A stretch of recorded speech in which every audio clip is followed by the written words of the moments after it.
भगवान कृष्ण के गीत गाए जा रहे हैं और उस ढंग से जो भोग लगाना या सारा सिस्टम चल रहा है, परंतु उन्होंने भगवान कृष्ण के काल में जो उन्होंने पापियों का नाश किया, उसके बाद उन्होंने कुछ नहीं सीखा। अगर सीखना होता तो आज इतना पाप दुनिया में ना होता, खास करके भारत भूमि में।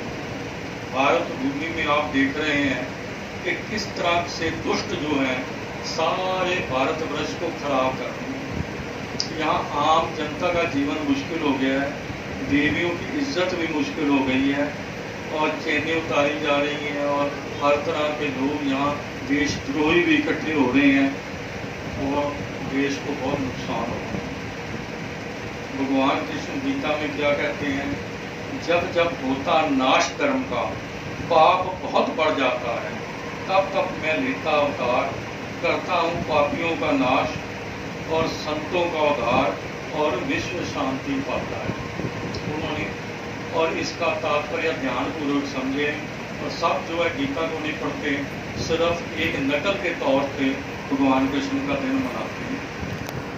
उन्होंने बड़े ढंग से समझाया कि जब कोई चारा नहीं चल होता, संत भी अपना जोर लगा देते हैं, सज्जन भी अपना जोर लगा लेते हैं, परंतु फिर भी धर्म की स्थापना नहीं होती।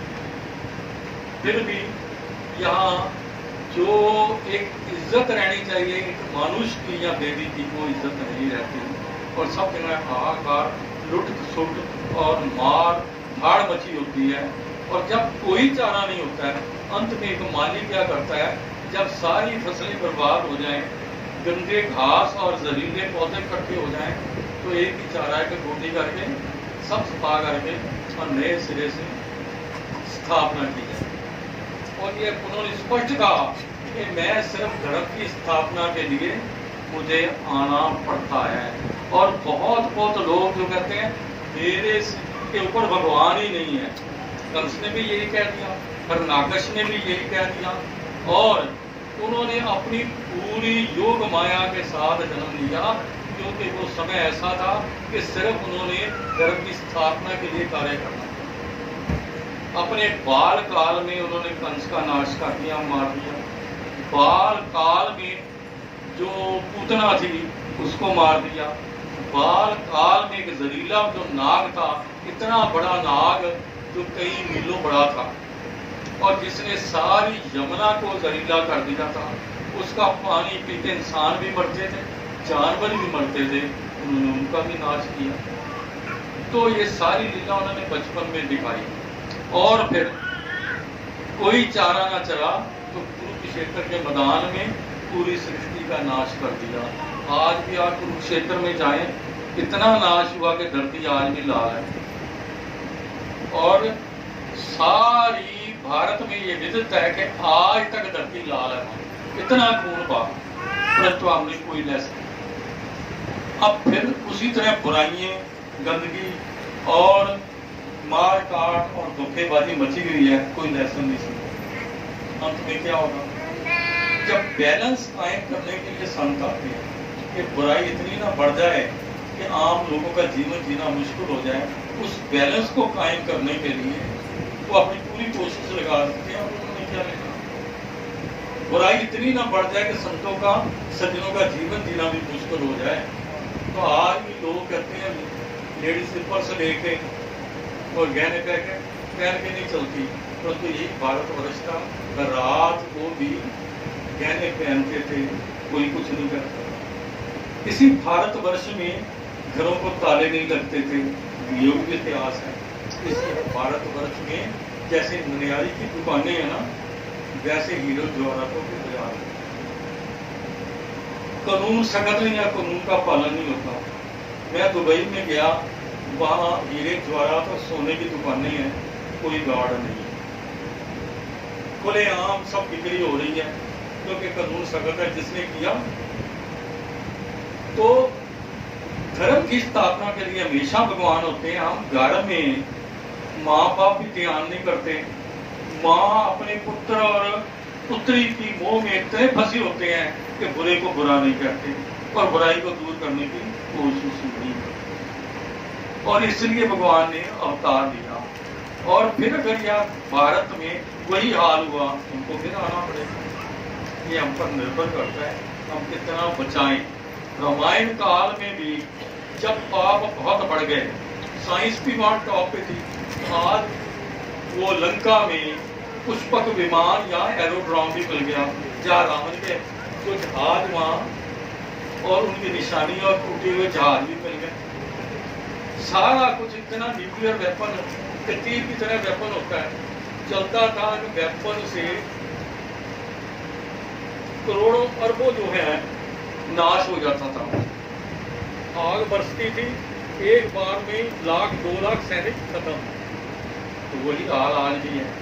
तो अगर सृष्टि को बचाना है तो हमें घर से एक एक व्यक्ति को अपने चरित्र आचरण को अच्छा बना के देश को बचाना पड़ेगा, नहीं तो वो हालात तोड़ने के फिर भगवान को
के